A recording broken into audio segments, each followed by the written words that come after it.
Hello students, तो इस video में चैप्टर 5 को आगे बढ़ाते हुए हम टॉपिक पढ़ने वाले हैं क्रॉसिंग ओवर एंड रिकॉम्बिनेशन। तो ये जो वर्ड है क्रॉसिंग ओवर एंड रिकॉम्बिनेशन, ये इंटरचेंजेबली यूज्ड किए जा सकते हैं, यानी कि आप दोनों में से कोई भी वर्ड बोलें, दोनों का मतलब सेम ही होता है। तो चलिए पढ़ते हैं कि क्रॉसिंग ओवर या रिकॉम्बिनेशन क्या है। आप लोगों को एक लॉ पढ़ाया गया था मेंडल का, that is law of independent assortment, right.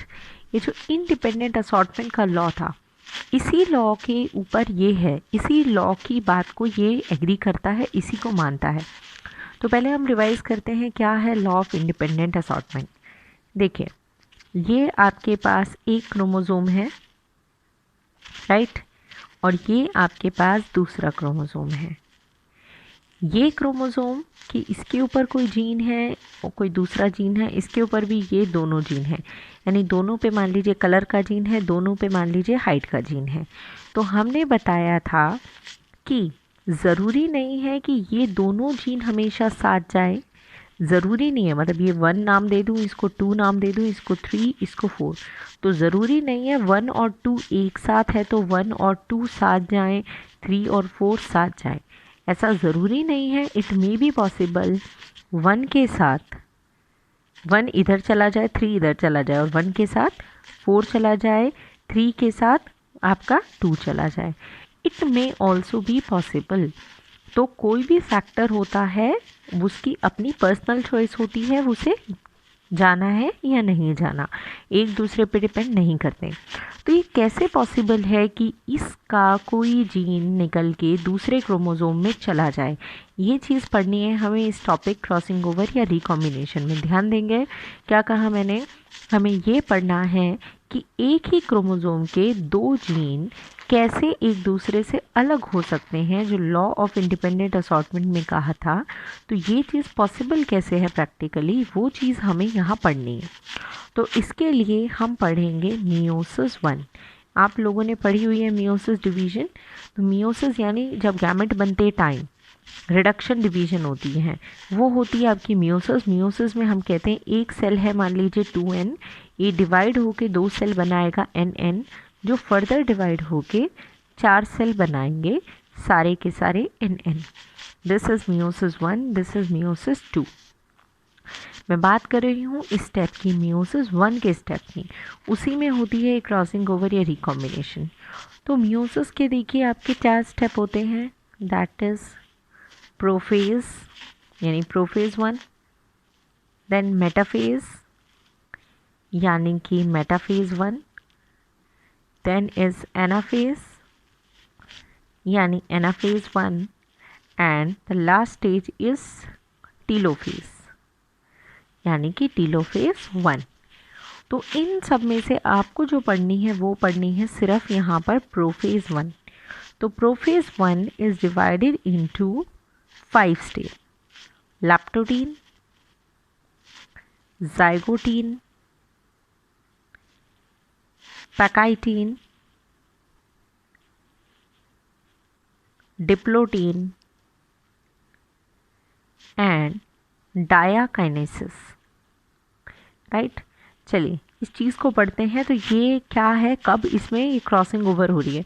शायद अब आपको कुछ याद हो रहा है कि इस स्टेप में, इस साइकिल में आपने क्रॉसिंग ओवर के बारे में पढ़ा होगा।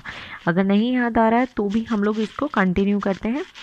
तो देखो क्या होता है, मैं आपको एक एक चीज़ बताती हूँ। मान लीजिए ये आपका सेल है जिसमें ये न्यूक्लियस है, ये कौन सा सेल है, मानो शुरू से शुरू करते हैं, स्पर्म है, एग है। आपको पता है ये भी हैप्लॉइड होता है, ये भी हैप्लॉइड होता है, दोनों आए, इनके फ्यूज़न से बना जायगोट। जायगोट कैसा होगा, 2n, राइट। इस पूरे जायगोट से धीरे धीरे क्या बन गया, चाइल्ड बन गया। चाइल्ड भी कैसा होगा, 2n। यानी इस 2n के अंदर जितने भी क्रोमोसोम हैं, हर कोई कैसा है, डबल है, इसीलिए इसको 2n कहा। पर ये सारे के सारे डबल कैसे आए हैं, एक एक हर कोई स्पर्म से आया है और एक एक एग से आया है। इसका मतलब ये है कि अगर मैं कहूँ ह्यूमन के अंदर 23 पेयर, तो 23 फादर से आए हैं, 23 मदर से आए हैं। तो 1 नंबर के 2 क्रोमोसोम हैं, एक फादर का एक मदर का। सेम वे 2 नंबर के 2 क्रोमोसोम, एक फादर का एक मदर का। ये क्रोमोसोम जो होते हैं दोनों के दोनों, ये एक दूसरे के होमोलोगस कहलाते हैं। अब होमोलोगस का क्या मतलब है? होमोलोगस क्रोमोसोम देखिए हम इन्हें कब कहते हैं, क्या कंडीशन है? एक्चुअली दोनों में सेंट्रोमियर की पोजीशन सेम मिलेगी। अगर इसमें हाइट का जीन है तो इसमें भी हाइट का जीन होगा, इसमें कलर का जीन है तो इसमें भी कलर का जीन होगा। जो जीन इसमें है वही जीन इसमें होंगे। एलील कुछ भी हो सकते हैं, मान लीजिए ये हो सकता है कि ये फादर से आया है, ये मदर से आया है क्रोमोसोम। हो सकता है इसमें फादर की हाइट का जीन कहता हो टॉल हाइट, इसमें कहता हो ड्वार्फ, या हो सकता है दोनों टॉल कहते हो दोनों ड्वार्फ कहते हो, फ़र्क नहीं पड़ता। बट बात यह है जीन किस चीज़ का है, जीन है हाइट का। तो जब दोनों क्रोमोसोम पे सेम जीन है, सेम पोजीशन पे, सेंट्रोमियर की पोजीशन सेम है, इस टाइप के क्रोमोसोम को कहते हैं होमोलोगस क्रोमोसोम। ये कुछ बेसिक बातें मैंने आपको बताई जो इस मियोसिस 1 की प्रोफेज 1 को समझने के लिए आपको चाहिए। तो ध्यान रखेंगे, यानी आज भी हमारी बॉडी के हर सेल में एक क्रोमोसोम हमारे फादर का है, क्योंकि पूरा इसी की कॉपी से मिलके बना है ना, इसी सेल की कॉपी होती रही और पूरा चाइल्ड बन गया। तो एक फादर का है और एक मदर का है, इन्हें होमोलोगस कहते हैं। दोनों को होमोलोगस कहने का रीज़न ये है, दोनों में सेंट्रोमियर की पोजीशन सेम है, दोनों में जीन की लोकेशन सेम है। चलिए अब स्टार्ट करते हैं अपने ये 5 स्टेप्स। तो 5 स्टेप्स पढ़ते हैं। सबसे पहला स्टेप है लैप्टोटीन। देखिए लैप्टोटीन स्टेज में क्या होता है, लैप्टोटीन स्टेज की बात कर रही हूँ मैं। क्या होता है इसमें कि ये जो सेल है किसी का भी, इस सेल में स्टार्टिंग में इससे पहले क्या था, देखिए इससे पहले एक सेल ऐसा होता है जिसमें ये न्यूक्लियस है और इसमें ये क्रोमेटिन ऐसे पड़ा हुआ है। तो जैसे ही लैप्टोटीन स्टेज आएगा ये सेल एक प्रॉपर शेप लेगा और ये क्रोमोसोम जो है, ये धागे से जो है क्रोमेटिन जो है वो कंडेंस होंगे और कंडेंस होके वो अपने आप को क्रोमोसोम में कन्वर्ट कर लेंगे। हम 4 लेके चलते हैं, मान लीजिए ये सारे क्रोमोसोम आ गए। ये पहली स्टेज थी लैप्टोटीन। नेक्स्ट स्टेज है आपकी जाइगोटीन स्टेज। अब ये जो क्रोमोसोम सारे के सारे कंडेंस हुए तो इन्होंने ये सब ऐसे अरेंज हो गए हैं कि एक दूसरे के सामने आ जाए, यानी जिसका होमोलोगस है वो वाला होमोलोगस अपने को ढूंढ के अपने के सामने आ जाएगा। मान लीजिए दोनों 1-1 वाले सामने आ गए, मान लीजिए ये दूसरे हैं, ये हैं आपके सेकंड नंबर के 2-2 नंबर, ये सामने आ गए। इस तरीके से सारे होमोलोगस क्रोमोसोम एक दूसरे के सामने आ जाएंगे पहली स्टेज लैप्टोटीन के अंदर। अब बात करते हैं सेकंड स्टेज यानी जाइगोटीन। देखो जाइगोटीन स्टेज में क्या होता है, ये जो आपके होमोलोगस क्रोमोसोम है, इन होमोलोगस क्रोमोसोम की ये जो मीटिंग साइट है जहाँ मिल रहे हैं, इस हिस्से को कहते हैं साइनेप्स। इसे साइनेप्स कहते हैं। यहाँ पर कुछ प्रोटीन्स, कौन से प्रोटीन्स हैं ये, दीज आर न्यूक्लियो प्रोटीन्स। तो न्यूक्लियो प्रोटीन यहाँ पर आके इकट्ठे हो जाएंगे और ये पूरा का पूरा जो सेट बन गया, इस सेट को कहते हैं साइनेप्टोनीमियल कॉम्प्लेक्स। साइनेप्टोनीमियल कॉम्प्लेक्स, देखिए ये बन गया साइनेप्टोनीमियल कॉम्प्लेक्स। तो लैप्टोटीन में ये कंडेंस होके आपके क्रोमोसोम बन गए, फिर ये आपके आमने सामने आ गए, न्यूक्लियो प्रोटीन से अटैच हो गए, साइनेप्टोनीमियल कॉम्प्लेक्स बन गया। Now let's move to the third step. Third step that is pachytene. अब देखो पेकाइटिन स्टेप में क्या होता है, पेकाइटिन स्टेप में क्या होगा, ये आपका एक क्रोमोसोम है, ठीक है, और एक क्रोमोसोम है आपका ये वाला। ये हम एक दूसरे से अलग बनाने के लिए इसको ऐसे कर देते हैं।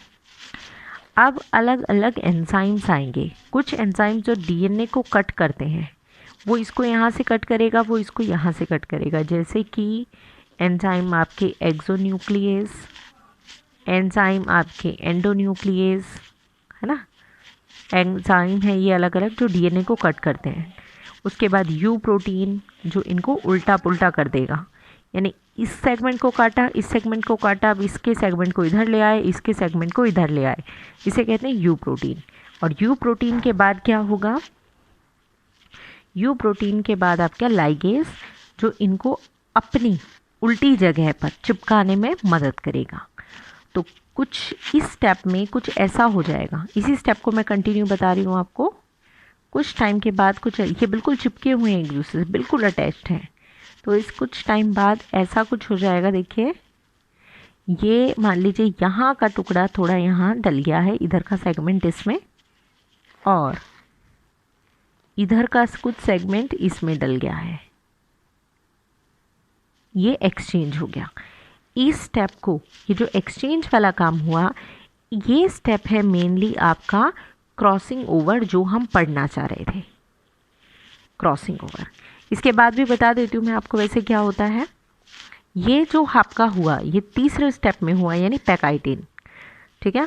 इसके बाद क्या होगा आपका, चौथे स्टेप में आपका ये होगा कि ये हर जगह से एक दूसरे को, जो ये बिल्कुल ऐसे चिपके हुए हैं, ये एक दूसरे से हर जगह से हट जाएंगे, सिर्फ कहाँ से चिपके रह जाएंगे, जहाँ से एक्सचेंज हुआ। मान लीजिए जिस साइट पर भी एक्सचेंज हुआ है, सिर्फ उस साइट से चिपके हुए रहेंगे, बाकी सब जगह से अलग हो जाएंगे। ऐसे मान लीजिए यहाँ से एक्सचेंज हुआ है, बाकी जगह से ये हो गए सेपरेट। इस टाइम पर ये जो एक्स शेप का स्ट्रक्चर बना, इसे कहते हैं काइज़मटा। तो काइज़मटा बन जाता है इस स्टेप में। फिर आखिरी में क्या होता है, पांचवें स्टेप में ये होता है कि जहाँ पर भी एक्सचेंज हुआ है, चाहे बीच में एक्सचेंज हुआ, चाहे कहीं एक्सचेंज हुआ, वो लास्ट में जाके शिफ्ट हो जाता है।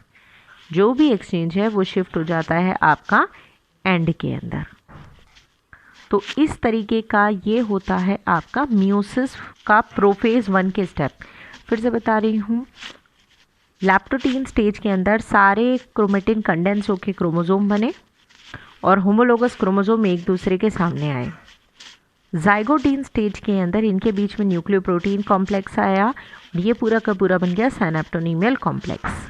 तीसरे स्टेप में कुछ एंजाइम्स की मदद से, जैसे exonuclease, endonuclease, you protein, ligase, एक का सेगमेंट कटा, दूसरे का सेगमेंट कटा और दोनों के बीच में एक्सचेंज हो गया मटेरियल का, ठीक है। चौथे स्टेप में हम बात करें, चौथे स्टेप में ये सब जगह से सेपरेट हो गया, सिर्फ उस जगह से अटैच रहा जहाँ से चेंज हुआ है, एक्सचेंज हुआ, उसे कहते हैं काइज़मटा। पांचवें स्टेप में जो एक्सचेंज वाली चीज़ थी वो लास्ट में शिफ्ट हो जाएगी, इसे कहते हैं टर्मिनलाइजेशन। तो ये 5 स्टेप हुए। इस मियोसिस के अंदर आप क्या समझ पाए, इसमें आप समझ पाए कि किस तरीके से एक क्रोमोसोम का जो मटेरियल है, एक क्रोमोसोम का मटेरियल किस तरीके से दूसरे क्रोमोसोम में शिफ्ट हो सकता है। यह आपको ये समझाने में हेल्प करता है कि देखिए यहाँ पर जो लॉ ऑफ इंडिपेंडेंट असॉर्टमेंट कह रहा था कि एक क्रोमोसोम पे 2 जीन हैं, एक क्रोमोसोम पे 2 जीन हैं, तो इट मे बी पॉसिबल कि इसका कोई जीन इसमें डल जाए, इसका कोई जीन इसमें डल जाए, राइट। क्योंकि ये तब बात करते हैं हम जब एक जनरेशन से अगले में जाए, और जब एक जनरेशन से अगली जनरेशन में जाते हैं तो आपका कौन सा रूल फॉलो होता है, कौन सा डिवीजन होता है, मियोसिस। और जब मियोसिस होगा तो मियोसिस में क्रॉसिंग ओवर होगी, जिसकी वजह से मटेरियल एक्सचेंज हो जाएगा। तो ये है आपका क्रॉसिंग ओवर या रिकॉम्बिनेशन। बट इसके लिए आपको एक बात और ध्यान रखनी है, वो क्या, कि क्रॉसिंग ओवर होने के चांस तब ज़्यादा है अगर आपके दोनों क्रोमोसोम्स के बीच, दोनों जीन के बीच में डिस्टेंस काफ़ी ज़्यादा हो। ऐसा क्यों है वो हम आगे डिस्कस करेंगे। एक बार मैं आपको इस चीज़ को थ्योरी के अकॉर्डिंग दिखा देती हूँ। जो थ्योरी मैंने आपको लिख के दी है उसको देखते हैं। देखिए ये है आपके नोट्स क्रॉसिंग ओवर या रिकॉम्बिनेशन के। क्या कहा, व्हाट इज़ क्रॉसिंग ओवर या recombination? It is recombination of genes due to exchange of genetic material between the 2 homologous chromosome. Gene आपस में रिकम्बाइन हो गए हैं, यानी अलग अलग पे थे अब मिल गए हैं। क्यों? क्योंकि 2 होमोलोगस क्रोमोसोम के बीच मटेरियल का एक्सचेंज हो गया। आगे लिखा है इट इज़ म्यूचुअल एक्सचेंज, दोनों ने किया तो म्यूचुअल है। It is mutual exchange of segment of genetic material between 2 non sister chromatids. जब एक के होते हैं एक के दो क्रोमेटिड होते हैं उनको सिस्टर कहते हैं, अलग अलग के होते हैं इन्हें नॉन सिस्टर क्रोमेटिड कहते हैं। तो इस बात को, जो ये रिकॉम्बिनेशन की बात थी, इसको देने वाला मॉर्गन था। तो ये मेनली जो स्टेज हुई क्रॉसिंग ओवर की, वो कौन सी स्टेज हुई? पैकाइटिन स्टेज में हुई। तो यहाँ पर आपको पूरा मैकेनिज्म मैंने एक्सप्लेन किया है कि leptotene, zygotene, pachytene, diplotene, right. And fifth step that is diakinesis. तो ये पांचों स्टेप्स आप इसमें देख सकते हैं। फ़ायदा क्या होगा, क्या इंपॉर्टेंस है इस तरीके की रिकॉम्बिनेशन की? तो क्या बोला है देखो, it introduce new combination of genes. बिल्कुल भाई, अगर क्रॉसिंग ओवर ना होती तो हमेशा 1 के साथ 2 जाता रहता, 3 के साथ 4, हमेशा ऐसा होता। जिसकी हाइट टॉल है उसके, मान लीजिए हम इसको हाइट टॉल मान लेते हैं, इसको ब्लैक कलर मान लेते हैं, जिसकी हाइट टॉल है उसके हेयर्स का कलर ब्लैक होता, ये फिक्स हो जाता। बट क्रॉसिंग ओवर हुई इसीलिए ये भी पॉसिबल हो गया कि हो सकता है ज़्यादा हाइट वाले के भी ब्राउन हेयर्स हो जाए, राइट। तो new combination of gene possible हो पाए। जब क्रॉसिंग ओवर होगी तो ऑब्वियस सी बात है, इट इंक्रीज वेरिएबिलिटी, वेरिएशंस आ गई। और वेरिएशंस आपको पता है, आप पहले चैप्टर से पढ़ते आ रहे हैं कि चेंजिंग एनवायरनमेंट में सर्वाइवल में मदद करती हैं ये वेरिएशंस। थर्ड पॉइंट देखिए, इसमें क्या कहा, it prove that genes lie in linear fashion in the chromosome. क्योंकि अगर जीन एक के बाद एक है लंबा, राइट, तो ही तो वो एक्सचेंज हो पाएंगे। तो इसने ये प्रूव किया जीन एक के बाद एक लगातार लाइन वाइज होते हैं क्रोमोसोम पे। Use to prepare chromosome maps. Chromosome maps आपको मैं आगे पढ़ाऊंगी तो आपको पता चलेगा कि किस चीज़ में इसने हेल्प की। Now factors affecting crossing over, ये जो मैंने आपको बताया वही वाला फैक्टर है। Crossing over is directly proportional to distance between gene. यानी अगर जीन जितने दूर हैं एक दूसरे के, अगर जीन जितने दूर होंगे उतने उनके ऐसे क्रॉस हो जाने के चांस ज़्यादा होंगे। सीधी सी बात है, आप खुद सोचो, अगर ये दो जीन हैं दूर दूर तो इनके सेगमेंट इतना कट जाए दूसरे में डल जाए, या ये कट जाए दूसरे में डल जाए, इसके चांस ज़्यादा हैं। बट अगर जीन पास पास हुए तो हो सकता है जो कट लगे वो यहाँ लगे और इतने दोनों के दोनों एक साथ चले जाए। तो जितना ज़्यादा डिस्टेंस होगा क्रॉसिंग ओवर के चांस उतने ही ज़्यादा होंगे। ये पॉइंट बहुत ज़्यादा इम्पॉर्टेंट है, आप इसको ध्यान रखेंगे। तो this is about the topic recombination या क्रॉसिंग ओवर। मैं आपको लिंकेज का कंसेप्ट और पढ़ाऊंगी, उसके बाद हम वापस से मॉर्गन की थ्योरी पर जाएंगे ताकि उसके पॉइंट्स को हम फिर से समझ सकें। Thank you.